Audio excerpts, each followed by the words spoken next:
The first doorway through which China really entered Mira Sinha Bhattacharjea's life. It wasn't a political treatise. It wasn't a diplomatic cable.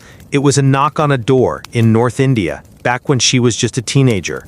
Chinese men would arrive at homes selling embroidery, and what she noticed, what really struck her, was the meticulous care given to the cloth, the precise folding, the patience in tying the bundles, the simple, focused discipline in the hands that presented the work. It was an ethic of attention, a silent observation of rigor, long before she knew the language or the politics or any of the history.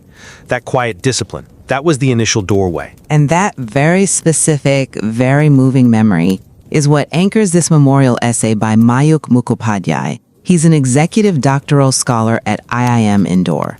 And it's worth noting, Mukhopadhyay recently received the Mira Sinha Bhattacharjea Award for 2025, which is instituted by the Institute of Chinese Studies, or ICS Delhi. It's for the best paper presented by a young scholar under 40. He received this honor for his paper, which was titled Sonic Soft Power, China's Podcast Diplomacy. It's a wonderful piece. And I really do want to urge our listeners, whether you subscribe or not, please make some time to read this thoughtfully crafted essay. It's blogged on the Medium platform. It's a personal tribute to Mira Sinha Bhattacharjea, who passed away on December 13th, 2009. In her life, her work, it really compels us to confront a fundamental conflict, one that is, I think, maybe more pressing now than at any other point in the India-China relationship. And that's the tension between the necessary slowness of intellectual independence and the urgent demand for strategic application when you're studying a major power. Exactly. So the central question for us today is this. Should the foundational study of complex civilizations like China prioritize intellectual autonomy and foundational understanding, the slow work she championed, or must it yield to policy responsiveness and strategic application, which seems to be the necessity imposed by our current geopolitical environment? I think the need for timely, institutionally cohesive counsel dictates that foundational scholarship has to translate into strategic options, and fast, to overcome India's historical lag. And I intend to show why that deep, slow burn of intellectual autonomy remains really the only reliable navigational compass we have for clarity and for effective statecraft. My core thesis, and this is drawn directly from Mira's entire professional life, is that a true, clear-eyed understanding of a civilization as vast as China demands patience. It demands humility and a fierce, almost monastic resistance to outside pressures, be they political, ideological, or even just the immediate pressure of policy relevance. Her career demonstrates that genuine, long-term insight requires this slow work. The evidence for this is clear. She actively resisted the narrowing of expectations, pushing herself to study as a private scholar. And critically, she made the painful choice to resign from the Indian Foreign Service. This break was explicitly for intellectual autonomy. She prioritized scholarly freedom and rigor over the immediate prestige and security of diplomacy. And she did this because the prevailing knowledge ecosystem she returned to, especially after 1962, was poisoned by Cold War priorities and jingoistic slogans. The creation of that informal Wednesday group, which later became the ICS, was necessary precisely to create a sheltered intellectual space, intellectual distance, and the willingness to proactively unlearn politically motivated concepts. That is the most radical and necessary act required to achieve balance rather than bravado. Right, and I see that. I really do. But I come at it from a different way. Her resignation, yes, it proves her singular commitment, absolutely. But it also highlights a profound systemic failure. The fact that a dedicated scholar had to leave the system to sacrifice her position and her access just to maintain clarity. That is a sign of fragility. It's not a sustainable national model. While intellectual autonomy is noble, it risks intellectual irrelevance if it fails to address the urgent need for a cohesive, centralized national strategy in dealing with a rising global power. The very evidence you cite regarding her later observations really makes the case for urgency. The source details Mira's observation that India often reacted rather than understood, and, critically, that it lacked institutional memory of China. This deficiency, this lack of archives, the absence of a structured sinology tradition is what led her to warn that policy would perpetually remain ad hoc. Her concern was amplified when she visited China decades later and saw that China had fundamentally moved past India in modernity of thought and institutional capacity. The current geopolitical clock is ticking way too fast. Foundational study must now rapidly translate into multiple options for policymakers. It has to move beyond philosophical reflection and become the operational truth for the state so it can overcome its institutional lag. I see why you think that, but let me give you a different perspective on the purpose of that autonomy. The objective she championed, this notion of unlearning, it wasn't a passive retreat into the ivory tower. It was an active, methodical process of loosening the grip of those very slogans and the political debris that created the institutional lag you're lamenting. When she told students to keep their political opinions separate from examinations during a period of high anti-China sentiment, what she was doing was demanding intellectual sobriety. That critical distance is vital, not just for balance, but for the profound clarity required to formulate sound, non-reactive strategy. If the policy world demands immediate action on trade, or the border, or technology, but the academic base is still polluted by old assumptions, the policy is going to fail. Unlearning is the active removal of political debris necessary to see the facts as they are. It allows us to identify the true, non-obvious threats that lie beneath all the sensationalism. This rigor, this attention, is the deepest form of strategic foresight. I'm not convinced by that line of reasoning, because it seems to ignore the structural reality of the void she identified.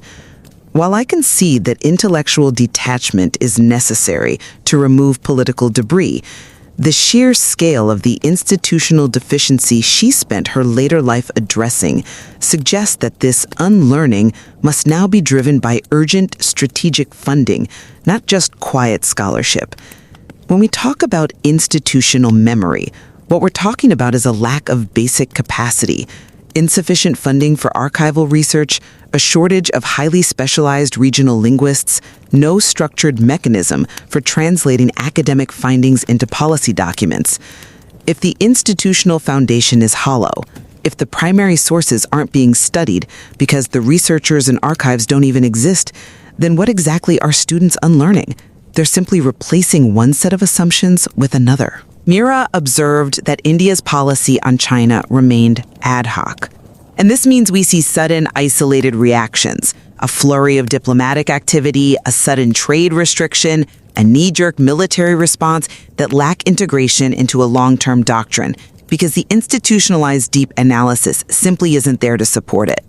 A quiet scholar, however autonomous, cannot fill that operational void. But that quiet scholar is the one who determines the long-term methodology. And to bridge that gap between complexity and policy, Mira insisted on a depth of analysis that goes beyond immediate policy relevance. She was adamant that China, and indeed India, must be studied as civilizations with long, deep memories, not just as ordinary countries, and certainly not solely through the limiting, often conflict-driven frameworks we inherited from Western security paradigms. We have to understand the architecture of their thought. Think about her early impressions of 1950s China, which she described as almost Gandhian in spirit, focused on organized scarcity and communal care. This shows the commitment required to look past simplistic narratives of immediate threat. The slow work allows you to see the roots of their practical foresight, building roads and planting trees long before the immediate need arose. You cannot decode their strategic long game, their geopolitical calculations involving the SCO, the BRI, or their stance in the WTO without this foundational civilizational anchor. Failing to see this depth leads to chronic miscalculation about their true intentions and their staying power. That's a compelling argument, I'll grant you.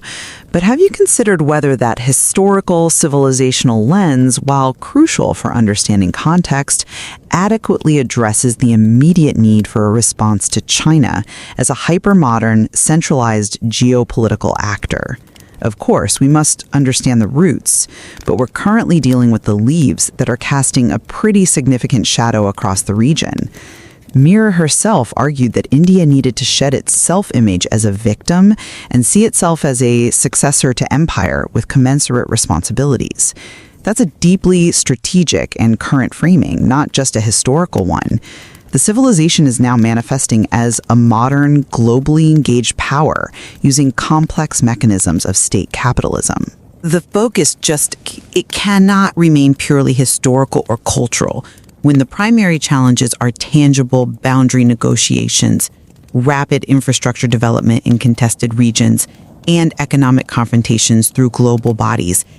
If policy recommendations only acknowledge the complexity in history without providing actionable pathways, then the space is left open for political sensationalism to drive action. Strategic application requires integrating that civilizational consciousness with the political reality of China's current power projection. And that is precisely why intellectual autonomy is the most effective policy tool we have. It's what allows us to look beyond the immediate noise of modern power projection and understand the long-term motivations. Take the issue of boundary negotiations. If you treat China merely as a hostile geopolitical actor, your policy becomes purely transactional and defensive. If, however, you understand the deep historical memory and the internal political logic driving certain claims rooted in dynastic history and perceived humiliation, you can formulate a strategy that speaks to those deeper concerns, perhaps allowing for de-escalation that mere military posturing cannot achieve. The slowness of research ensures we are negotiating with the actual structure of Chinese thought, not just its external facade. But the timeline demands speed. The luxury of that slow work existed when India's institutional vulnerability was less exposed. Now, with technology rapidly changing the nature of engagement, the window for patient observation is shrinking. Let's look at the institutional failure in more specific terms. Mira warned about the lack of a sinology tradition. This translates directly today into an inability to field competent negotiating teams that deeply understand Chinese provincial dynamics, internal party structures, and the long-term implications of, say, the 14th five-year plan. When we talk about strategic application, we're talking about creating the systemic architecture that allows the results of that slow work to be processed and operationalized in time to impact the next tariff decision or the next round of regional talks. Autonomy without immediate strategic investment simply means brilliant individuals publishing brilliant work that policymakers are neither equipped nor trained to read, let alone implement. You're focusing on the system, but I want to return to the profound struggle for autonomy, which is always personal before it is institutional. Think about that powerful moment when Nehru, in his progressive vision, told Mira that educated women like her should prioritize having children, implying men could do her job more proficiently. Her entire intellectual journey can be framed as a steady, personal rebellion against the casual imposition of limits, whether they were social, political, or institutional. This personal struggle for autonomy, the clarity she gained from that casual dismissal, it mirrors the scholarly struggle for freedom from official dictates. She didn't dwell on grievance. She kept that moment as a point of clarity that fueled her commitment to intellectual honesty, regardless of the prevailing dogma. This personal, fierce insistence on intellectual freedom is the ultimate bulwark against the institutional decay and reactive policymaking you rightly criticize. The methodology of scholarship has to be protected from external validation. I agree completely that intellectual courage is paramount. Her resistance to limits defines her legacy. That clarity of purpose is exactly what should guide our institutions. However, and this is the key point for me, that individual triumph, as important as it is, could not overcome the vast structural institutional failure Mira repeatedly warned about. The lack of archives, the absence of historical scholarship, the weak sinology tradition, these are material deficiencies. While she successfully resisted political limits imposed on her, the system failed to strategically support her efforts to build something lasting. Promotions were scarce, writing was often unpaid. That foundation was fragile then, and its vulnerability is now amplified in a polarized and louder contemporary India where independent voices are so easily marginalized. We need autonomy, absolutely, but autonomy needs a robust, strategically funded institutional roof over its head if it is to meet the demands of this era. Relying on the occasional heroic scholar who resigns from the IFS is a recipe for strategic failure. But that institutional roof must be built on the foundation of intellectual integrity, which is preserved through autonomy. The strength of the quiet scholar lies in their patience to observe the patterns, free from the immediate policy cycle. If you rush the research to meet a policy deadline, you risk confirmation bias, finding what the policymaker wants to hear. Mira's approach ensures that the scholar can take 5 years to study the nuances of Maoist thought and its modern application in CCP doctrine, even if the policy world wants an answer in 5 weeks. This long-term, fact-driven research is the only way to avoid repeating historical errors based on simplistic enemy images. That slowness is a strategic asset. It ensures rigor precedes recommendation. I would frame it differently. The slow rigor must be mandated and funded by a strategic imperative. The policy environment is now so complex that the delay caused by waiting for singular autonomous brilliance creates a vacuum, and that vacuum gets filled by speculation and media noise. Consider the shift in Chinese institutional capacity, she noted. They are now producing high-quality, strategically relevant scholarship that directly feeds into their foreign policy apparatus. Scholarship that is both deep and timely. India, meanwhile, still struggles with basic archival preservation and translation capacity. We have to adopt an approach that views the slow work of foundational research not as a separate luxury pursuit, but as the critical first phase of a national strategic exercise. The question is no longer if we need autonomy, but how we institutionally mobilize that autonomous truth into a structured, policy-ready framework at speed. We circle back then to the value of fundamental attention. The strength of scholarship, as Mira demonstrated through her persistent study, lies in its patience, its humility, and its willingness to sit with the discomfort of complexity. To truly understand another civilization is not a political weakness, but the ultimate strategic strength. It enables policy to be guided by factual, deep analysis, not by sensationalism or reactive rage. The girl who noticed the meticulous stitch of the embroidery never stopped seeking the deep, quiet patterns in how policies were stitched, how ideas traveled, and how misunderstandings hardened into dogma. That foundational, autonomous approach is the only way to break the cycle of ad hoc reaction. I summarize the tension this way. While intellectual autonomy is absolutely the necessary engine of truth and clarity, the current strategic moment demands that this truth be mobilized rapidly, institutionally, and coherently to overcome India's long-standing lag in understanding its most complex and powerful neighbor. So the question remains intensely difficult. How do we protect the sacred space for quiet, curious scholarship, for that essential ethic of attention, while simultaneously meeting the urgent, loud, and immediate needs of a newly polarized world where China is a global power dictating the terms of engagement? If the scholars remain too detached and too quiet, the noise of policy necessity will inevitably drown out the necessary truth. And Mira Sinha Bhattacharjea's legacy is ultimately built on leaving behind not final, easy answers, but essential, difficult questions that are worth staying with.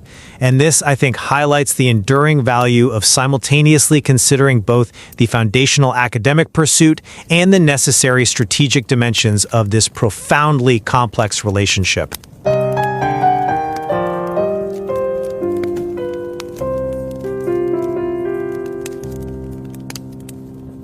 चीन जिस पहले दरवाजे से मीरा सिन्हा भट्टाचार्य के जीवन में आया, वो कोई सरहद की चौकी या कोई किताब नहीं थी।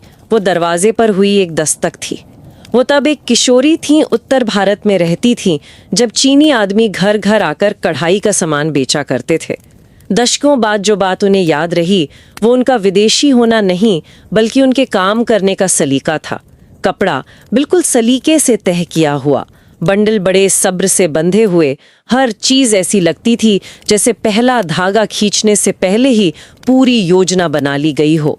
वो खुद को उस काम की सटीकता को घूरते हुए पाती थी, उस अनुशासन को जो उसे बेचने वाले हाथों पर बड़ी सहजता से टिका हुआ लगता था। उन्हें नहीं पता था कि इसका क्या मतलब है, वो बस इतना जानती थी कि ये मायने रखता है। भाषा सीखने से बहुत पहले, कूटनीति या विद्वत्ता में आने से बहुत पहले, चीन उनके सामने ध्यान और अनुशासन की एक भावना के रूप में प्रकट हुआ। और ये जो अंश है, ये एक स्मारक निबंध से है जिसे मयूख मुखोपाध्याय ने लिखा है।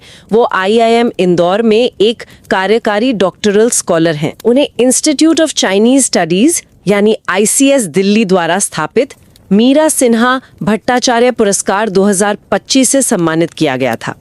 ये सम्मान उन्हें 40 वर्ष से कम आयु के एक युवा विद्वान द्वारा प्रस्तुत सर्वश्रेष्ठ पेपर के लिए दिया गया।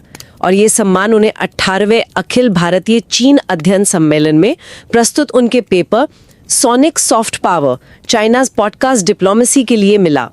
एक विनम्र आग्रह है, भले ही आप इस चैनल को सब्सक्राइब करें या ना करें, कृपया मीडियम प्लेटफॉर्म पर ब्लॉक किए गए इस विचारपूर्वक तैयार किए गए निबंध को पढ़ने के लिए समय निकालें। ये 13 दिसंबर 2009 को दिवंगत हुई मीरा सिन्हा भट्टाचार्य को एक व्यक्तिगत श्रद्धांजलि है। तो चलिए इस कहानी को थोड़ा और खोलते हैं। मीरा सिन्हा का जन्म 1930 में हुआ था। ये एक ऐसा दौर था जब लड़कियों की दुनिया मतलब बहुत सीमित होती थी। उनका बचपन दिल्ली, कराची और लाहौर जैसे शहरों में बीता, जिन्हें पहले अंग्रेजी हुकूमत और फिर बंटवारे के दर्द ने शक्ल दी।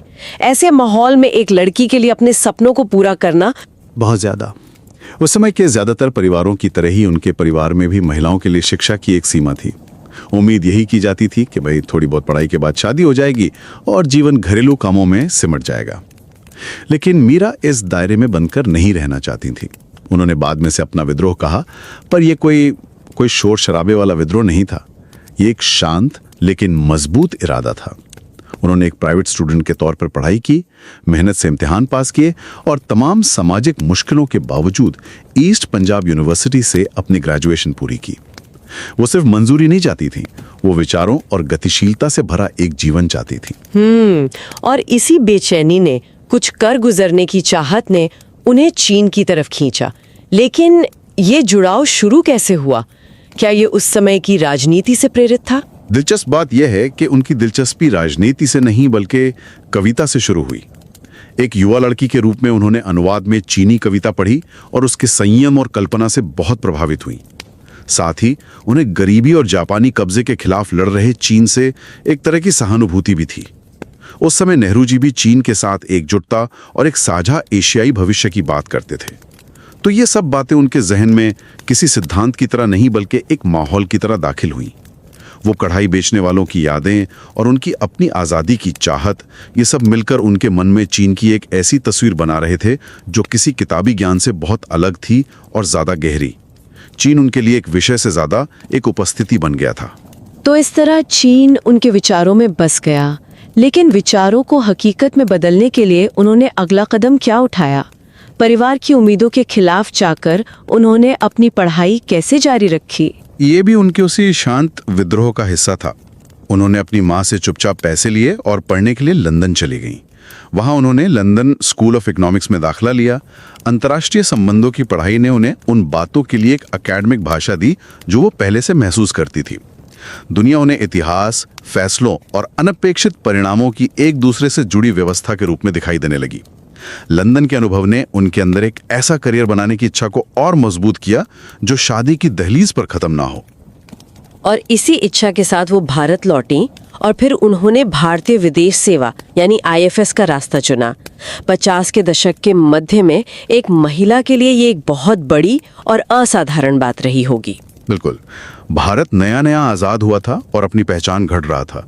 विदेश सेवा उस पहचान को दुनिया के सामने रखने का एक जरिया थी। एक महिला के लिए उस सेवा में जाना ही अपने आप में एक मिसाल थी। और फिर वहां भी उन्होंने अपनी भाषा के रूप में चीनी को चुना। ये कोई सोचा समझा रणनीतिक फैसला नहीं था, बस चीन उनके जहन में कहीं रह गया था, उस कढ़ाई वाले की तह की हुई चादर की तरह। तो उन्होंने विदेश सेवा में अपनी जगह बना ली, जो उस समय किसी महिला के लिए बहुत बड़ी बात थी। लेकिन बीजिंग में उनकी पोस्टिंग से ठीक पहले एक ऐसी घटना हुई जिसने शायद उनके पूरे करियर की दिशा ही तय कर दी। हाँ, और वो घटना थी प्रधानमंत्री जवाहरलाल नेहरू से उनकी मुलाकात। वो बड़ी उम्मीद के साथ गई थी, शायद इतिहास या नीति पर कोई मार्गदर्शन मिलेगा, लेकिन उन्हें जो सुनने को मिला वो हैरान करने वाला था। नेहरू ने उनसे कहा कि आप जैसी पढ़ी लिखी महिलाओं को बच्चे पैदा करने चाहिए और इस तरह की नौकरियां पुरुष ज्यादा कुशलता से कर सकते हैं। अच्छा, ये सुनकर तो बहुत निराशा हुई होगी एक युवा अधिकारी के लिए देश के प्रधानमंत्री से ये सुनना। जरूर हुई होगी, लेकिन मीरा ने इस टिप्पणी को अलग तरह से देखा। उन्होंने बाद में बताया कि ये टिप्पणी क्रूर नहीं थी, ये बहुत सहजता से, लगभग अपनेपन के साथ कही गई थी, और यही बात इस टिप्पणी के असली मायने उजागर करती थी। ये एक प्रगतिशील सोच की सीमाओं को दिखाती थी, एक ऐसी सोच जो एक आधुनिक राष्ट्र की कल्पना तो कर सकती थी, लेकिन महिलाओं को उसके बौद्धिक एजेंट के रूप में पूरी तरह से स्वीकार नहीं कर पा रही थी। मीरा उस पल को अपने साथ ले गई, शिकायत के तौर पर नहीं, बल्कि एक स्पष्टता के तौर पर। उन्हें समझ आ गया कि उन्हें अपना रास्ता खुद बनाना है। ये तो एक असाधारण नजरिया है। तो इस स्पष्टता के साथ जब वो बीजिंग पहुंची, तब भारत चीन दोस्ती अपने चरम पर थी। उन्होंने वहां क्या देखा? कैसा था उस दौर का चीन? वहां उन्होंने जो देखा उसने उनकी सारी पुरानी धारणाओं को चुनौती दी। चीन गरीब था, लेकिन वहां अराजकता नहीं थी। खाने पीने की कमी थी, लेकिन उसका बंटवारा बहुत संगठित तरीके से होता था। उन्होंने ध्यान दिया कि लोग सामूहिक अनुशासन के साथ कमी का प्रबंधन करते थे, लेकिन उनका सबसे गहरा अनुभव मानवीय था। वो जिन चीनियों से मिली, वे सरल, गर्मजोश और देखभाल करने वाले थे। इसका कोई खास उदाहरण जो उन्हें याद रहा हो? हाँ, उन्होंने बच्चों के क्रेच का जिक्र किया था, जहां गांवों की महिलाएं बिना किसी औपचारिक ट्रेनिंग के बच्चों की बहुत प्यार से देखभाल करती थीं। कड़कड़ाती सर्दियों से बचाने के लिए बच्चों को मोटी रुई की वर्दियों और रजाइयों में लपेटा जाता था। ईंधन और गर्म पानी की कमी थी, फिर भी बच्चे स्वस्थ दिखते थे। उन्हें सबसे पहले खिलाया जाता था। माओ का यह कहना कि भविष्य बच्चों में निहित है सिर्फ एक नारा नहीं था, ये रोजमर्रा के व्यवहार में दिखता था। ये बात तो हैरान करने वाली है कि उस दौर के चीन में नेताओं और आम लोगों में कोई फर्क नहीं था। आज के चीन की छवि से ये बिल्कुल अलग है। बिल्कुल, यही बात थी जिसने उन्हें सबसे ज्यादा प्रभावित किया। अधिकारी भी वही कपड़े पहनते थे जो बाकी लोग पहनते थे। उनके पास कोई निजी शानो शौकत नहीं थी। जब वे विदेश जाते थे तो गरिमा के साथ चीन का प्रतिनिधित्व करते थे और लौटने पर अपने मामूली कमरों में वापस चले जाते थे। भविष्य के लिए भी एक कमाल की योजना थी। कारें आने से बहुत पहले सड़कें बना दी गई थी। पेड़ इसलिए लगाए गए थे ताकि जब शहर बढ़ें तो छाया पहले से मौजूद हो। यह कोई काल्पनिक सपना नहीं था, बल्कि व्यावहारिक दूरदर्शिता थी।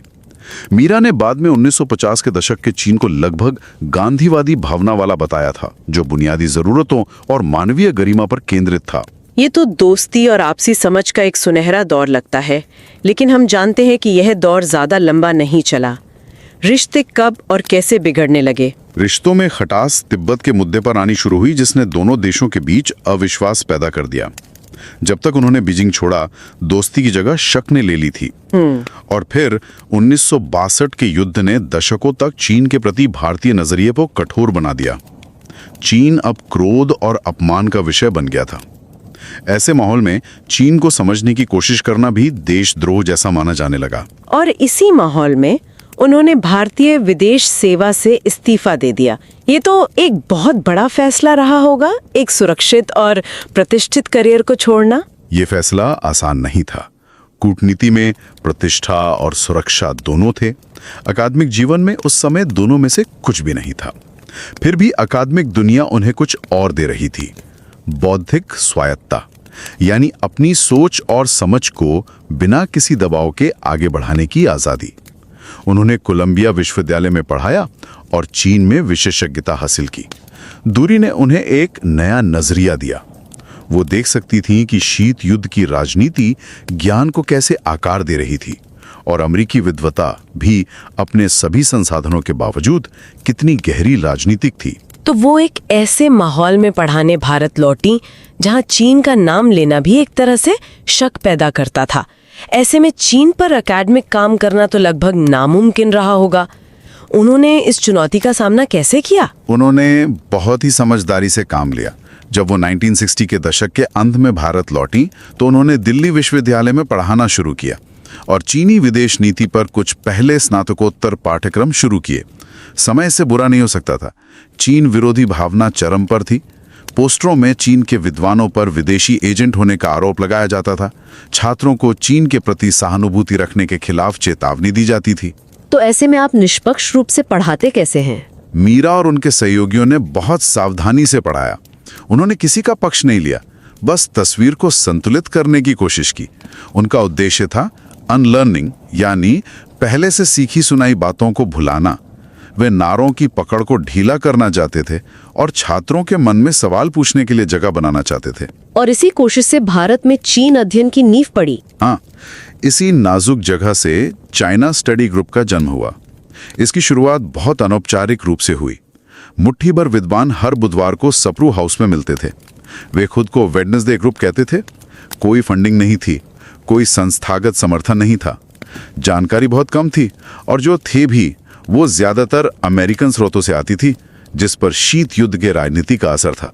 तो बिना संसाधनों के ये समूह कैसे काम करता था? तो उन्होंने आलोचनात्मक ढंग से पढ़ते थे और जो कुछ भी मिलता था उसे आपस में साझा करते थे। हर कोई अपनी रुचि के अनुसार पढ़ता और फिर उसे समूह में चर्चा के लिए लाता। चर्चाएं लॉन में या उधार के कमरों में होती थी। समय के साथ यही अनौपचारिक सभा इंस्टीट्यूट ऑफ चाइनीज स्टडीज बनी। संस्थान ने बहुत संघर्ष किया। कोई पूर्णकालिक कर्मचारी नहीं था, सुविधाएं ना के बराबर थीं, लेखन के लिए कोई पैसा नहीं मिलता था, लेकिन उन लोगों की प्रतिबद्धता ने इसे जीवित रखा। मीरा ने एक संस्थान सदस्य, निदेशक और बाद में एमिरेटस फेलो के रूप में संस्थान को संभाला।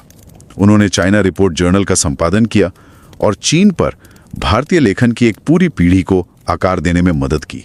तो उन्होंने भारत में चीन को समझने का एक पूरा ढांचा तैयार किया। अगर हमें उनकी विद्वता के मुख्य तर्कों, उनके मूल संदेश को समझना हो तो वो क्या होगा? भारत को वो चीन के बारे में क्या बताना चाहती थी? उनके काम में कुछ बातें बार बार उभर कर आती हैं। सबसे पहला और सबसे महत्वपूर्ण तर्क ये था कि भारत के पास चीन की कोई संस्थागत स्मृति नहीं है। हमारे पास ना तो पुराने रिकॉर्ड्स हैं, ना ही गहरा ऐतिहासिक अध्ययन। इसलिए भारत चीन को समझता नहीं है, केवल प्रतिक्रिया करता है। उनका मानना था कि विनम्रता और लगातार अध्ययन के बिना हमारी नीतियां बस काम चलाऊ बनकर रह जाएंगी। ये तो बहुत बड़ी बात है। क्या उनका कोई और मुख्य तर्क था? हाँ, उनका दूसरा बड़ा तर्क यह था कि चीन और भारत को साधारण देशों के रूप में नहीं देखा जा सकता। दोनों लंबी यादों वाली सभ्यताएं हैं और इसलिए चीन का अध्ययन चीन के रूप में ही किया जाना चाहिए, न कि पश्चिमी सिद्धांतों या चौखटों के माध्यम से। हमें उनकी भाषा, उनके इतिहास और उनकी अपनी सोच को समझना होगा। और दशकों बाद जब वो चीन लौटी तो देश पूरी तरह बदल चुका था। इस नए चीन पर उनकी क्या प्रतिक्रिया थी? जब वो अपनी पहली पोस्टिंग के दशकों के बाद चीन लौटी तो वो बदलावों से हैरान थीं।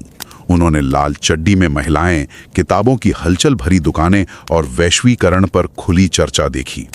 समृद्धि आ गई थी, लेकिन साथ में भ्रष्टाचार और चिंता भी थी। उन्होंने देखा कि चीनी विश्वविद्यालय कितनी तेजी से दुनिया के बारे में सीख रहे हैं और अपने छात्रों को सिखा रहे हैं। लेकिन उन्होंने एक और चीज देखी जो उन्हें परेशान कर गई। वो क्या थी? उन्होंने महसूस किया कि भारत अब चीन को उतना आकर्षित नहीं करता था जितना कभी करता था। उन्हें लगा कि चीन विचार की आधुनिकता और संस्थागत क्षमता में भारत से बहुत आगे निकल गया है। यह अवलोकन किसी नाराजगी से नहीं, बल्कि गहरी चिंता से उपजा था।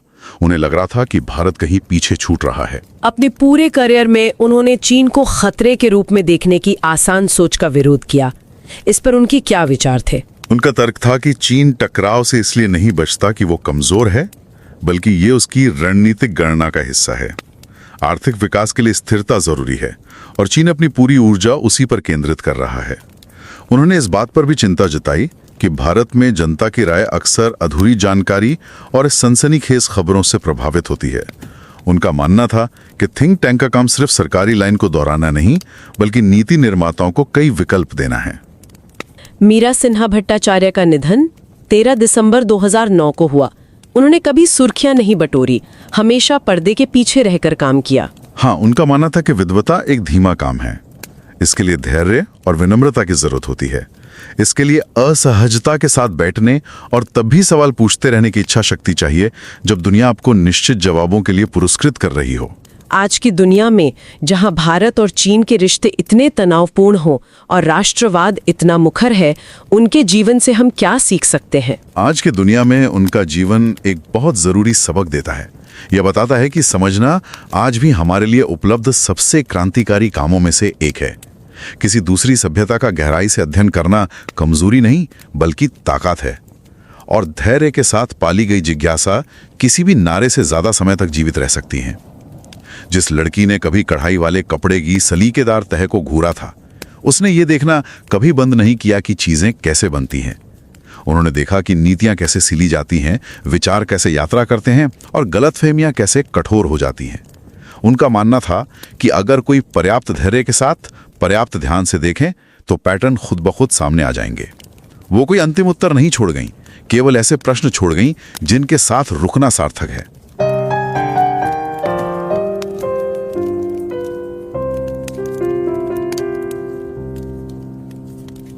मीरा सिन्हा भट्टाचार्যের জীবনে চীন কিন্তু কোনো সীমান্ত চৌকি বা বইয়ের পাতা দিয়ে ঢুকেনি, ঢুকেছিল দরজায় একটা টোকার শব্দ দিয়ে। তিনি তখন কিশোরী, উত্তর ভারতে থাকেন। সেই সময় চীনা পুরুষরা বাড়ি বাড়ি আসতেন এমব্রয়ডারির কাজ বিক্রি করতে। কয়েক দশক পরেও তার যেটা মনে ছিল সেটা কিন্তু তাদের বিদেশি পরিচয় নয়, বরং তাদের কাজের যত্নটা। কাজের যত্ন মানে ঠিক কি রকম? মানে কাপড়গুলো নিখুঁতভাবে ভাঁজ করা, বান্ডেলগুলো অসম্ভব ধৈর্যের সাথে বাঁধা। মনে হতো যেন প্রথম সুতোটা টানার আগেই পুরো কাজটা পরিকল্পনা করা হয়ে গেছে। আচ্ছা। তিনি মুগ্ধ হয়ে দেখতেন কাজের ওই নির্ভুলতা, লিনেন প্যাক করার ভঙ্গি আর ওই হাতের শৃঙ্খলা। এর মানে কি তা তিনি জানতেন না, শুধু জানতেন এর একটা গভীর গুরুত্ব আছে। আর ভাষা শেখার বহু আগে, কূটনীতি বা পাণ্ডিত্যে প্রবেশের বহু আগে চীন তার কাছে ধরা দিয়েছিল মানে মনোযোগের এক নীতি হিসেবে। ঠিক। আর এই যে গভীর মনোযোগ দিয়ে দেখার ক্ষমতা, এটাই বোধহয় মীরা সিনহা ভট্টাচার্যের সারা জীবনের কাজের মূল সূত্র হয়ে উঠেছিল। আজ আমরা তার জীবন ও কাজ নিয়ে যে স্মারক প্রবন্ধটি আলোচনা করছি সেটি লিখেছেন মায়ুখ মুখোপাধ্যায়। মায়ুখ মুখোপাধ্যায়। হ্যাঁ, তিনি IIM ইন্দোরের একজন এক্সিকিউটিভ ডক্টরাল স্কলার, আর সম্প্রতি তিনি ইনস্টিটিউট অফ চাইনিজ স্টাডিজ মানে ICS দিল্লি কর্তৃক প্রতিষ্ঠিত মীরা সিনহা ভট্টাচার্য অ্যাওয়ার্ড 2025 লাভ করেছেন। আচ্ছা, দারুণ ব্যাপার তো। হ্যাঁ, sonic soft power China's podcast diplomacy বলে একটি অসাধারণ গবেষণাপত্রের জন্য তিনি এই সম্মাননা পান। তার লেখা এই প্রবন্ধটা আসলে সেই অসাধারণ নারীর প্রতি এক গভীর শ্রদ্ধাঞ্জলি। চলুন একটু প্রেক্ষাপটটা বুঝি। মীরা সিনহার জন্ম 1930 সালে। সেই সময়ে ভারতে একজন উচ্চাকাঙ্ক্ষী তরুণীর জন্য পৃথিবীটা ঠিক কেমন ছিল? খুবই সীমাবদ্ধ ছিল আর কি। তার শৈশব কেটেছে দিল্লি, করাচি এবং লাহোরে। মানে সেই শহরগুলো তখন প্রথমে ঔপনিবেশিক শাসন, আর তারপরই তো দেশভাগের যন্ত্রণা। একদম। আর সেই সময়ের বেশিরভাগ পরিবারের মতোই তার পরিবারেও মেয়েদের পড়াশোনার একটা গণ্ডি টানা ছিল। ভাবা হতো একটা নির্দিষ্ট বয়স পর্যন্ত পড়বে, তারপর অল্প বয়সে বিয়ে হয়ে যাবে, এটাই ছিল সামাজিক প্রত্যাশা। হ্যাঁ, কিন্তু মীরা এই সংকীর্ণতাকে মেনে নেননি। তিনি কি এর বিরুদ্ধে কোনো বড়সড় প্রতিবাদ করেছিলেন? মানে কোনো নাটকীয় কিছু? না, কোনো নাটকীয়তা বা শোরগোল ছিল না। তিনি পরে এটাকে বিদ্রোহ বলতেন, কিন্তু সেটা ছিল খুব শান্ত আর স্থির। শান্ত বিদ্রোহ? হ্যাঁ, কোনো হইচই না করে তিনি প্রাইভেট ছাত্রী হিসেবে পড়াশোনা চালিয়ে যান এবং পরীক্ষা পাশ করেন। মানে সমস্ত সামাজিক ও বাস্তব প্রতিকূলতার বিরুদ্ধে গিয়ে পূর্ব পাঞ্জাব বিশ্ববিদ্যালয় থেকে স্নাতক হন। তার লক্ষ্য শুধু পরিবারের অনুমোদন পাওয়া ছিল না, তিনি আসলে চিন্তার আর বিচরণের একটা জীবন চেয়েছিলেন। আর মজার ব্যাপার হলো, চীনকে নিয়ে তার এই যে গভীর আগ্রহ, এর শুরুটা কিন্তু রাজনীতি বা অর্থনীতি দিয়ে হয়নি। আমাদের সূত্র বলছে এর শুরু হয়েছিল কবিতা দিয়ে। ঠিক তাই। তরুণ বয়সে তিনি অনুবাদে চীনা কবিতা পড়তেন। সেই কবিতার সংযম, তার চিত্রকল্প, ওগুলো তাকে ভীষণভাবে টানত। এর সাথে যোগ হয়েছিল জাপানি আগ্রাসন আর দারিদ্র্যের বিরুদ্ধে চীনের যে সংগ্রাম, তার প্রতি এক ধরনের সহানুভূতি। আর সেই সময় নেহরুর চীন ভারত বন্ধুত্বের ধারণাগুলো তো তরুণ প্রজন্মের মনে গভীর ছাপ ফেলেছিল। হ্যাঁ, চীন ভারত ভাই ভাই। একদম। এই সব কিছু কবিতা, সহানুভূতি আর সেই ছোটবেলার এমব্রয়ডারি বিক্রেতাদের স্মৃতি মিলেমিশে চীন তার কাছে শুধু একটা পড়ার বিষয় রইল না, একটা জীবন্ত উপস্থিতি হয়ে উঠল। আর এই উপস্থিতি তাকে এক অবিশ্বাস্য পদক্ষেপ নিতে সাহায্য করে। তিনি তো পরিবারের ইচ্ছার বিরুদ্ধে লন্ডনে পাড়ি দিয়েছিলেন, তাই না? হ্যাঁ, এবং সেটাও বেশ সিনেম্যাটিক একটা ব্যাপার। মায়ের কাছ থেকে গোপনে টাকা নিয়ে তিনি লন্ডনে যান এবং লন্ডন স্কুল অফ ইকোনমিক্সে ভর্তি হন। সেখানে আন্তর্জাতিক সম্পর্ক বা ইন্টারন্যাশনাল রিলেশনস বিষয়টি যেন তার সহজাত পর্যবেক্ষণ ক্ষমতাকে একটা একাডেমিক ভাষা দিল। ভারতে ফিরে তিনি ইউনিয়ন পাবলিক সার্ভিস কমিশন বা ইউপিএসসি পরীক্ষায় বসেন। একদম। সেই পরীক্ষায় পাশ করে 1950-এর দশকের মাঝামাঝি সময়ে তিনি ইন্ডিয়ান ফরেন সার্ভিস বা আইএফএসে যোগ দেন, যা ভারতের কূটনৈতিক বিভাগ। ভাবা যায় সেই সময় একজন নারীর জন্য এটা কত বড় একটা ঘটনা ছিল। বিশাল। প্রতিষ্ঠানটা তখন ব্রিটিশ ঔপনিবেশিক প্রশাসন থেকে উত্তরাধিকার সূত্রে পাওয়া একটা পুরুষতান্ত্রিক জায়গা। নারীরা সেখানে ছিলেন ব্যতিক্রম। তাদের উপর নজর রাখা হতো বেশি, উপদেশও দেয়া হতো বেশি। আর সেই পরিবেশে দাঁড়িয়ে তিনি তার বিদেশি ভাষা হিসেবে বেছে নিলেন চীনা ভাষা। সেটাও তো বেশ অবাক করার মতো। হ্যাঁ, কারণ এর পেছনে কোনো ঠান্ডা মাথার কৌশলগত গণনা ছিল না। চীন বিষয়টা যেন প্রথম থেকেই তার সঙ্গে থেকে গিয়েছিল। এটা ছিল তার সেই ব্যক্তিগত কৌতূহল আর সংযোগের একটা স্বাভাবিক পরিণতি। বেইজিংয়ে তার প্রথম পোস্টিংয়ের আগে একটা খুব গুরুত্বপূর্ণ ঘটনা ঘটেছিল। তৎকালীন প্রধানমন্ত্রী জওহরলাল নেহরুর সাথে তার দেখা হয়। সেই সাক্ষাৎটা কেমন ছিল? সেটি ছিল তার জীবনের একটা মোড় ঘুরিয়ে দেওয়া মুহূর্ত। তিনি ভেবেছিলেন প্রধানমন্ত্রী হয়তো তাকে ইতিহাস বা নীতি বিষয়ে কোনো গুরুত্বপূর্ণ নির্দেশনা দেবেন। সেটাই তো স্বাভাবিক। কিন্তু নেহরু তাকে যা বলেছিলেন তা ছিল একেবারে অপ্রত্যাশিত। তিনি বলেন, মীরার মতো শিক্ষিত মহিলাদের সন্তান ধারণ করা উচিত এবং কূটনীতির মতো কাজ পুরুষরা আরও দক্ষতার সাথে করতে পারে। কি সাংঘাতিক কথা, তাও নেহরুর মতো একজন প্রগতিশীল মানুষের মুখ থেকে। হ্যাঁ, আর সূত্র বলছে মন্তব্যটা নিষ্ঠুরভাবে করা হয়নি, বরং খুব সহজভাবে নৈমিত্তিক ভঙ্গিতে করা হয়েছিল। আর এই নৈমিত্তিকতার গুরুত্বটা কি? এর গুরুত্ব অপরিসীম। এটা চোখে আঙুল দিয়ে দেখিয়ে দেয় যে সেই সময়ের সবচেয়ে প্রগতিশীল চিন্তাভাবনারও একটা সীমাবদ্ধতা ছিল। মানে তারা একটা আধুনিক জাতিরাষ্ট্রের কল্পনা করতে পারছিলেন, কিন্তু সেই রাষ্ট্রের বুদ্ধিবৃত্তিক প্রতিনিধি হিসেবে একজন মহিলাকে পুরোপুরি কল্পনা করতে পারছিলেন না। মীরা কিন্তু এই মুহূর্তটাকে অপমান হিসেবে নেননি, নিয়েছিলেন স্বচ্ছতা বা ক্ল্যারিটি হিসেবে। তিনি পরিষ্কার বুঝতে পেরেছিলেন তাকে ঠিক কোন মানসিকতার ব্যবস্থার মধ্যে কাজ করতে হবে। এই স্বচ্ছতা নিয়েই তিনি বেইজিংয়ে পৌঁছালেন। সেটা ছিল ভারত চীন বন্ধুত্বের স্বর্ণযুগ। সেখানকার অভিজ্ঞতা তার আগের সমস্ত ধারণাকে কিভাবে বদলে দিয়েছিল। তিনি যা দেখলেন তা বইয়ে পড়া চীন থেকে ছিল একদম আলাদা। তার প্রথম পর্যবেক্ষণ ছিল চীন দরিদ্র কিন্তু বিশৃঙ্খল নয়। বিশৃঙ্খল নয়? হ্যাঁ, খাদ্যের অভাব আছে, কিন্তু বিতরণ ব্যবস্থাটা আশ্চর্য রকমের সুসংগঠিত। তিনি অবাক হয়ে দেখতেন কিভাবে এক জায়গা থেকে আরেক জায়গায় বিশাল পরিমাণে বাঁধাকপি সরবরাহ করা হচ্ছে। মানুষ সম্মিলিত শৃঙ্খলার সাথে অভাবকে সামাল দিচ্ছে। এটা তো সেই এমব্রয়ডারি বিক্রেতাদের নিখুঁতভাবে ভাঁজ করা কাপড়ের মতোই শোনায়, সেই একই রকম অন্তর্নিহিত শৃঙ্খলা। ঠিক ধরেছেন। সব সময় একটা গভীর প্যাটার্ন খুঁজে পেতেন তিনি। তার দ্বিতীয় পর্যবেক্ষণ ছিল আরও শক্তিশালী, সেটা মানুষকেন্দ্রিক। তিনি সাধারণ মানুষের মধ্যে এক ধরনের উষ্ণতা আর সরলতা খুঁজে পেয়েছিলেন। তিনি গ্রামের মহিলাদের দ্বারা পরিচালিত শিশুদের ক্রেচ বা শিশু সদনে যেতেন। দেখতেন কোনো প্রাতিষ্ঠানিক প্রশিক্ষণ ছাড়াই তারা শিশুদের অসাধারণ স্নেহে যত্ন নিচ্ছেন।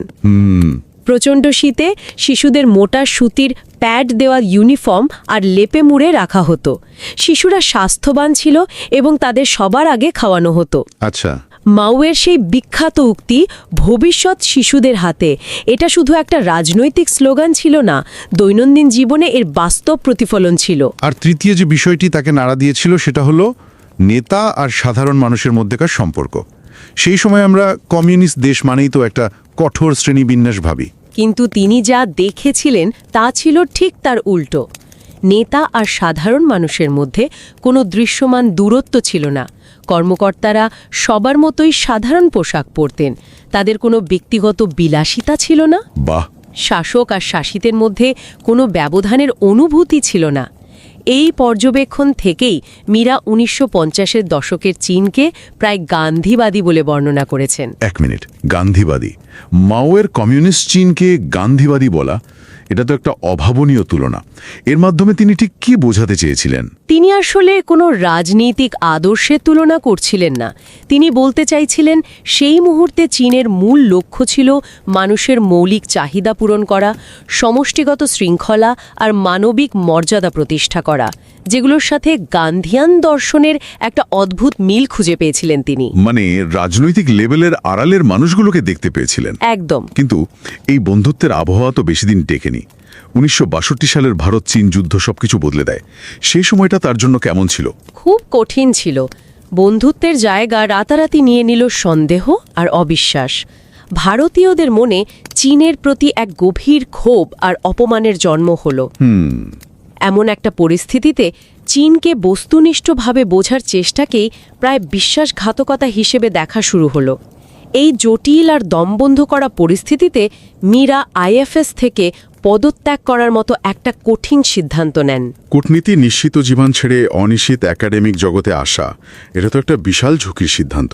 অবশ্যই, কিন্তু কূটনীতিতে তখন চীনকে বোঝার পরিসরটা কমে আসছিল। তার দরকার ছিল বুদ্ধিবৃত্তিক স্বাধীনতা। তিনি এরপর কলম্বিয়া বিশ্ববিদ্যালয়ে শিক্ষকতা করতে যান এবং সেখান থেকে ইস্ট এশিয়ান স্টাডিজে MA এবং MPhil ডিগ্রি অর্জন করেন। এরপর তিনি ভারতে ফিরে আসেন। 1960-এর দশকের শেষের দিকে ভারতের চীন চর্চার পরিবেশ কেমন ছিল? ভয়াবহ। চীন বিরোধী মনোভাব তখন তুঙ্গে। রাস্তায় পোস্টার পড়ত যেখানে চীন বিশেষজ্ঞদের বিদেশি চর বলা হতো। ছাত্রছাত্রীদের সাবধান করে দেয়া হতো চীনের প্রতি সামান্য সহানুভূতি দেখালেও বিপদ হতে পারে। কি সাংঘাতিক! এই রকম একটা পরিবেশে মীরা এবং তার কয়েকজন সহকর্মী দিল্লি বিশ্ববিদ্যালয়ে খুব সাবধানে চীন নিয়ে পড়াতে শুরু করেন। তাদের উদ্দেশ্য ছিল একটাই, রাজনৈতিক স্লোগানের প্রভাব থেকে মুক্ত হয়ে ছাত্রছাত্রীদের মনে প্রশ্ন করার একটা জায়গা তৈরি করা। আর এই প্রতিকূল পরিস্থিতি থেকেই তো ভারতে প্রাতিষ্ঠানিক চীন চর্চার জন্ম হয়েছিল। হ্যাঁ, এই ভঙ্গুর পরিস্থিতি থেকেই জন্ম নেয় চায়না স্টাডি গ্রুপ। প্রথমে এর নাম ছিল ওয়েডনেসডে গ্রুপ, কারণ গুটি কয়েক পণ্ডিত সাপ্রু হাউসে প্রতি বুধবার মিলিত হতেন। কোনো সরকারি তহবিল ছিল না, প্রাতিষ্ঠানিক সমর্থনও ছিল না। কিছু না, তথ্যেরও খুব অভাব ছিল। বেশিরভাগ উপাদানই আসত আমেরিকান সূত্র থেকে, যা ঠান্ডা যুদ্ধের মানসিকতায় তৈরি। তারা সেই সব উপাদান সমালোচনামূলকভাবে পড়তেন এবং নিজেদের মধ্যে আলোচনা করতেন। একটা অনানুষ্ঠানিক আলোচনার বৃত্ত থেকে একটা প্রতিষ্ঠানে উত্তরণ, এই যাত্রাটা কেমন ছিল? খুবই সংগ্রামের। এই অনানুষ্ঠানিক সমাবেশই পরে ইনস্টিটিউট অফ চাইনিজ স্টাডিজ বা ICS হয়ে ওঠে। কোনো পূর্ণকালীন কর্মী ছিল না, সুযোগ সুবিধাও ছিল সামান্য, কিন্তু তাদের জ্ঞান চর্চার প্রতি যে অঙ্গীকার, সেটাই প্রতিষ্ঠানটিকে বাঁচিয়ে রেখেছিল। মীরা এর প্রতিষ্ঠাতা সদস্য, পরিচালক এবং পরে এমেরিটাস ফেলো হিসেবে দায়িত্ব পালন করেন। তিনি চায়না রিপোর্ট জার্নাল সম্পাদনা করেছেন এবং ভারতে চীন চর্চার একটা নতুন প্রজন্মকে প্রভাবিত করেছেন, যারা চিৎকারের বদলে ভারসাম্য খুঁজতেন। তার গবেষণার মূল যুক্তিগুলো কি ছিল? ভারতের চীন নীতি নিয়ে তার প্রধান সমালোচনাটা কি? তার সবচেয়ে বড় এবং বারবার বলা যুক্তিটা ছিল, চীনের বিষয়ে ভারতের কোনো প্রাতিষ্ঠানিক স্মৃতি বা ইনস্টিটিউশনাল মেমরি নেই। ইনস্টিটিউশনাল মেমরি মানে হলো, আমাদের কোনো আর্কাইভ নেই, ঐতিহাসিক গবেষণার ধারাবাহিক ঐতিহ্য নেই। ফলে ভারত সবসময় পরিস্থিতি অনুযায়ী প্রতিক্রিয়া দেখায়, কিন্তু চীনকে গভীরভাবে বোঝার চেষ্টা করে না। তিনি বলতেন, এই অবিচ্ছিন্ন অধ্যয়নের অভাবের কারণেই ভারতের নীতি নির্ধারণ প্রায়শই অপরিকল্পিত থেকে যায়। আমরা সব সময় ঘটনার পেছনে ছুটি, চালকের আসনে বসতে পারি না। ঠিক তাই। আর তিনি শুধু ভারতীয় পদ্ধতির নয়, পশ্চিমা পদ্ধতিরও সমালোচক ছিলেন। তিনি বিশ্বাস করতেন যে চীন এবং ভারতকে শুধু সাধারণ দেশ হিসেবে দেখলে চলবে না, দুটোই এক একটি সভ্যতা। তাই তিনি জোর দিয়েছিলেন যে চীনকে কেবল পশ্চিমা তত্ত্বের কাঠামো দিয়ে বিচার করলে হবে না, চীনের নিজস্ব ইতিহাস সংস্কৃতি আর দৃষ্টিভঙ্গি দিয়ে তাকে বুঝতে হবে। বহু দশক পর যখন তিনি আবার চীনে ফিরে যান তখন তার অভিজ্ঞতা কেমন ছিল? তিনি পরিবর্তন দেখে হতভাগ হয়েছিলেন। একদিকে তিনি দেখলেন বিপুল সমৃদ্ধি, ব্যস্ত বইয়ের দোকান, বিশ্বায়ন নিয়ে খোলাখুলি আলোচনা, কিন্তু এর পাশেই দেখলেন দুর্নীতি আর এক ধরনের সামাজিক উদ্বেগ। আচ্ছা। তিনি লক্ষ্য করেন যে চীনা বিশ্ববিদ্যালয়গুলো খুব সহজবোধ্য ভাষায় লেখা বইয়ের মাধ্যমে তাদের ছাত্রদের বিশ্ব সম্পর্কে জানাচ্ছে। তিনি এমন একটি সমাজকে পর্যবেক্ষণ করেন যা খুব দ্রুত এবং বৃহৎ আকারে শিখছে। এই সফরের পর ভারত-চীন সম্পর্ক নিয়ে তার পর্যবেক্ষণ কি বদলেছিল? তিনি একটা জিনিস খুব স্পষ্টভাবে অনুভব করেন, ভারত আর চীনকে আগের মতো আকর্ষণ করে না। তার মনে হয়েছিল চীন তার আধুনিকতা এবং প্রাতিষ্ঠানিক সক্ষমতায় চীন ভারতকে অনেকটাই ছাড়িয়ে গেছে। এই পর্যবেক্ষণটা কোনো ক্ষোভ থেকে আসেনি, এসেছিল গভীর উদ্বেগ থেকে। আর সারা জীবন তিনি চীনের বিপদ সংক্রান্ত যে সরল আখ্যান তাকে প্রতিরোধ করে গেছেন। ঠিক। তিনি যুক্তি দিতেন যে চীন সংঘাত এড়িয়ে চলে কারণ তারা দুর্বল বলে নয়, বরং তাদের কৌশলগত গণনা বলে যে অর্থনৈতিক উন্নয়নের জন্য স্থিতিশীলতা সবচেয়ে বেশি প্রয়োজন। 2009 সালের 13 ডিসেম্বর মীরা সিনহা ভট্টাচার্য মারা যান। তার স্মরণসভায় সহকর্মী, কূটনীতিক, ছাত্রছাত্রীরা তার কোন গুণটির কথা সবচেয়ে বেশি বলেছিলেন? সবাই এক বাক্যে তার সাহস, স্বচ্ছতা এবং কোনো কিছুকে সরলীকরণ করার প্রতি তার তীব্র আপত্তির কথা বলেছিলেন। তিনি প্রচারের আলোয় আসতে চাইতেন না। তিনি বিশ্বাস করতেন যে পাণ্ডিত্য একটা ধীরগতির কাজ, যার জন্য ধৈর্য আর নম্রতা প্রয়োজন। এর জন্য অস্বস্তিকর প্রশ্নের সাথে বসবাস করতে হয় এবং নিশ্চিত উত্তরের যুগেও কৌতূহলী থাকতে হয়। সত্যি, সবটা যেন একটা বৃত্তের মতো মিলে যাচ্ছে। যে মেয়েটি একসময় এমব্রয়ডারি করা কাপড়ের নিখুঁত ভাঁজের দিকে মুগ্ধ হয়ে তাকিয়ে থাকত, সেই সারা জীবন ধরে কূটনীতির জটিল বুনন, ধারণার বিস্তার আর ভুল বোঝাবুঝির জমাট বাঁধা গিটগুলো দেখার চেষ্টা করে গেছে। এবং তিনি বিশ্বাস করতেন, যদি যথেষ্ট ধৈর্য নিয়ে কাছ থেকে দেখা যায়, তবে সেই জটিল নকশাগুলো একসময় নিজেরাই প্রকাশিত হবে। তিনি আমাদের জন্য কোনো চূড়ান্ত উত্তর রেখে যাননি। রেখে গেছেন কেবল এমন কিছু জরুরি প্রশ্ন যা নিয়ে আমাদের ভাবা উচিত, যেমন অন্য একটি সভ্যতাকে গভীরভাবে বোঝার চেষ্টা করাটা দুর্বলতা নয়, বরং শক্তি। আর ধৈর্য সহকারে চর্চা করা কৌতূহল যে কোনো রাজনৈতিক স্লোগানকে ছাড়িয়ে যেতে পারে এবং সময়ের ঝড়ও সহ্য করতে পারে। আমাদের আলোচনা শেষ করার আগে শ্রোতাদের কাছে একটি আন্তরিক অনুরোধ। এই চ্যানেলটি সাবস্ক্রাইব করা হোক বা না হোক, মিডিয়াম প্ল্যাটফর্মে মায়ুক মুখোপাধ্যায়ের লেখা এই চিন্তাশীল প্রবন্ধটি পড়ার জন্য যেন কিছুটা সময় বের করা হয়। এটি মীরা সিনহা ভট্টাচার্যের প্রতি একটি ব্যক্তিগত শ্রদ্ধাঞ্জলি, যা তার জীবন ও কর্মের এক অসাধারণ চিত্র তুলে ধরে। তার মতো মানুষদের কথা জানাটা আমাদের এই সময়ের জন্য খুব জরুরি।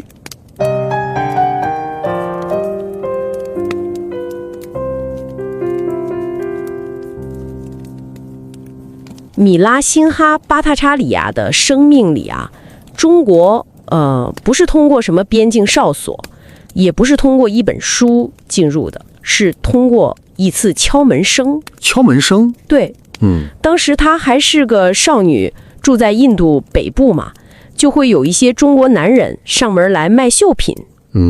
几十年后，他回忆起来说，印象最深的不是那些绣品多有异国情调，而是卖绣品的人他们的那种用心啊，用心。你想想那个画面，布料叠得整整齐齐，一丝不苟，那个包裹有捆扎的极富耐心。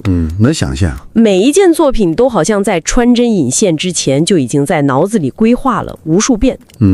他就那样凝视着那份精准，那份细致，还有那手背后那种看似轻描淡淡的自律，一种专注的伦理。对，就是这个词儿。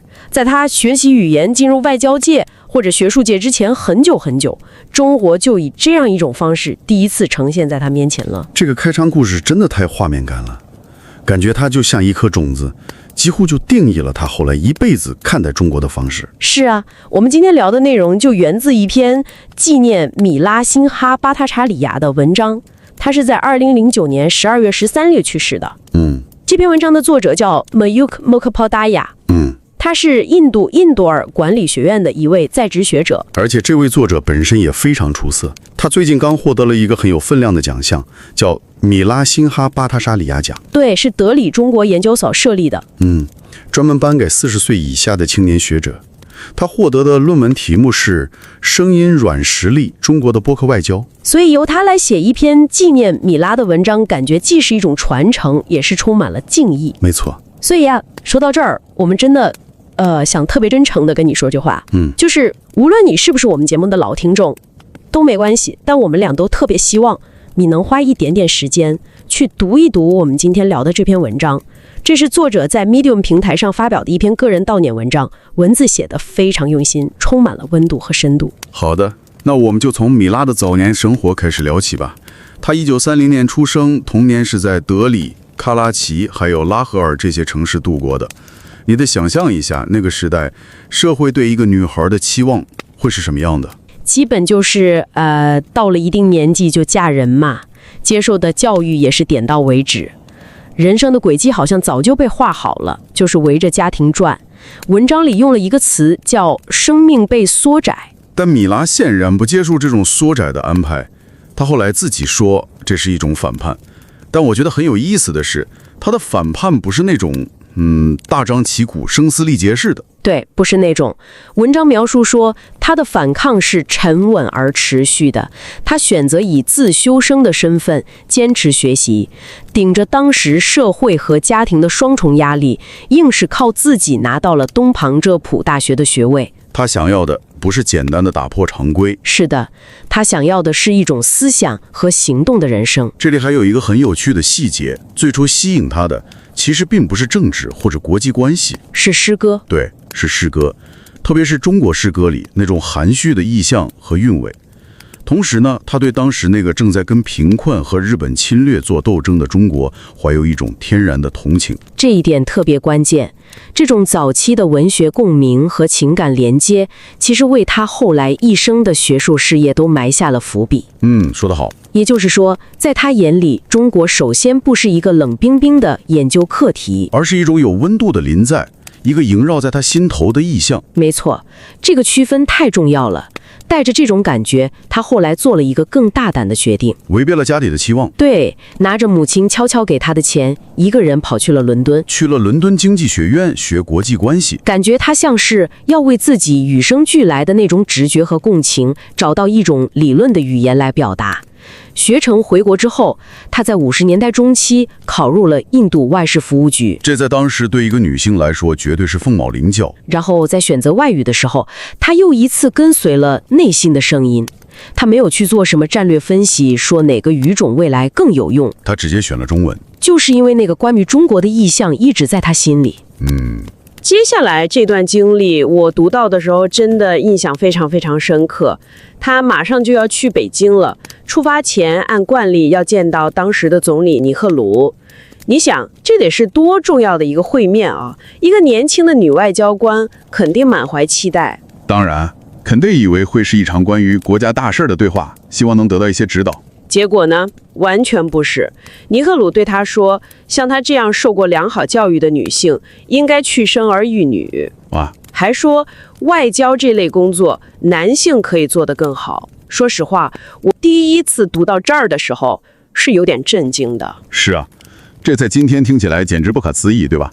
但文章作者提醒我们，这番话背后，可能不全是刻薄，它更像是一种时代局限性的无心流露，甚至可能还带着几分长辈式的关爱。我明白你的意思，它不是针对米拉个人，对，而是反映了那个时代，即便是像尼赫鲁这样思想进步的领袖，在他的政治愿景里，也还没能完全把女性看作是和他平等的独立的思想主体和行动者。完全正确。所以米拉后来说，这件事儿没有给他留下怨恨，反而让他获得了一种清醒的认知。他意识到前方的路每一步都得靠自己去争取。带着这份清醒，带着这份清醒，他打到了北京，并且在那里生活了2年半。这段经历可以说是彻底塑造了他对中国的认识。他看到了中国和他之前的所有想象，也和当时印度主流的看法完全不一样。哦，具体是哪些方面不一样呢？首先，当时的中国非常贫穷，这是事实，但却一点儿也不混乱。他注意到食物分配井然有序，比方说白菜丰收了，市场上就会有大量的白菜供应，大家就都吃白菜，也没人抱怨。物资虽然匮乏，但整个社会有一种集体纪律在里面。这和那种贫穷必然导致混乱的刻板印象很不一样。完全不同。但文章说，真正让他印象深刻的还不是这些，而是人与人之间的那种感觉。Host，他发现当时的领导和民众之间似乎没有那么明显的距离感。官员们衣着朴素，跟大家穿的一样，没有什么个人奢侈品。精神面貌。是的，他们出国是还还利益，代表国家尊严，回国后就回到自己简朴的房间里。还有一些细节。对，比如他说，北京的马路在汽车普及之前就已经修好了，城市过昌之前树就已经栽好了，这是一种务实的远见。但最触动他的是他对托儿所的观察。托儿所里有什么特别的吗？他说那些照顾孩子的阿姨很多都是从农村来的，没有受过什么正规培训，但他们用一种惊人的爱心在照顾那些孩子。北京的冬天很冷，孩子们被厚厚的棉衣棉被裹着，虽然燃料和热水很稀缺，洗澡都不是每天能保证，但孩子们看起来都很健康，而且总是被优先喂养。所以毛泽东那句未来属于孩子们的口号，对，在这些日常的细节里，他看得清清楚楚。所以他看到的不是一个意识形态的空壳，而是一个在尽最大努力照顾下一代的社会。文章里提到，米拉用了一个非常独特的词来形容他眼中的50年代中国。是的，他说那时候的中国具有一种近乎甘地主义的精神。这个说法很有意思，怎么理解？我的理解是他看到了一种朴素的、专注于满足人的基本需求、维护人的基本尊严的努力。这和甘地主义里强调的自给自足、服务大众的精神内核是相通的。这种亲身体验太重要了，它成了他思想里的一个锚。正因为有了这个锚，后来当中印关系紧张，印度国内中国威胁论甚嚣尘上的时候，他才能一直保持独立的判断，抵制那种简单化的妖魔化的叙事。没错，当然文章也提到，随着后来西藏问题的发酵，中印关系急转直下，那种友好的氛围最终还是被猜忌和怀疑取代了。而米拉也在这之后不久做出了一个改变一生的决定，辞去外交官的职务。对，这在当时肯定是一个非常艰难的决定。你想，外交工作有声望有保障，而选择去做学术，尤其是在那个年代研究中国，未来充满了不确定性。但他说学术能给他一样东西，是外交工作给不了的，思想上的自主。完全正确，他需要一个可以自由提问、不受立场束缚的空间。于是他回到了印度，在60年代末开始在德里大学任教，并且开设了印度最早的关于中国政治和外交政策的研究生课程。但他选择的时机可以说不能再糟糕了。是那时候印度的反华情绪非常高涨，研究中国的学者很容易就被贴上外国代理人之类的标签，压力非常大。就是在这种环境下，一个叫星期三小组的团体诞生了。这个小组的故事，我觉得是整篇文章里最动人的部分之一。它听起来完全不像一个正式的机构，根本就不是。起初就是一小撮志同道合的学者，在没有任何经费、没有任何机构支持的情况下，自发的每周三在德里的萨普罗大厦碰个头，一起讨论。这真的了不起。文章里提到，他们当时没有任何经费，甚至连固定的办公室都没有，对吧？完全没有。而且你猜他们手头的资料是从哪儿来的？大部分来自美国，还充满了冷战时期的偏见和宣传色彩。所以他们要做的第一件事儿，就是批判性的阅读这些材料，试图从字里行间剥离出事实。所以他们不仅要从零开始研究，还要先给手里的信息解读。这恰恰说明了米拉和他同事们当时的核心目标。他们的目的不是要提出一个与政府不同的中国论，不是要灌输某种立场，而是文章里说的破除迷思 unlearning。这个词用得太好了，破除迷思。对，他们想做的就是打破那些非黑即白、口号式的认知，为理性的提问和探讨创造一个哪怕是非常脆弱、非常微小的空间。而这个非正式的星期三小组，就是后来大名鼎鼎的德里中国研究所的前身。我们必须得强调一下，这背后的坚守有多么不容易。这个研究所在很长一段时间里，没有一个全职人员，没有固定的设施。学者们的研究是得不到报酬的，甚至他们在各自大学里的晋升，都因为研究中国这个敏感话题而受阻。Expert New Line 维系一切的，真的就纯粹是使命感了。在之后的几十年里，米拉的学术贡献非常大，他写了大量关于中印对抗、中尼关系、边界谈判和西藏问题的文章。在这些文章里，他反复强调一个核心观点，就是印度对中国缺乏制度性记忆。对，他说我们缺少系统的档案整理，缺少长时段的历史研究，几乎没有真正的汉学传统。他警告说，如果没有谦逊和持续的研究作为基础，任何政策都只能是临时的、随意的。这话说得非常深刻，而且直到今天可能依然适用。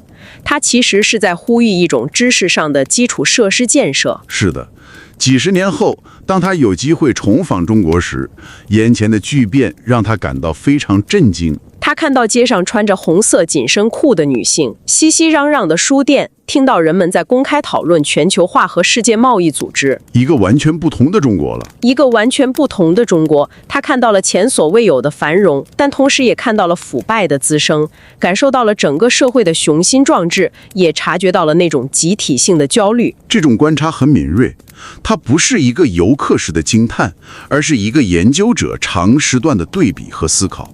这也引出了他思想里另一个非常核心的观点。你说的是他认为不能把中印当作普通国家来研究。没错，他认为中国和印度不仅仅是现代意义上的民族国家，两者都是拥有悠久历史和复杂记忆的文明体。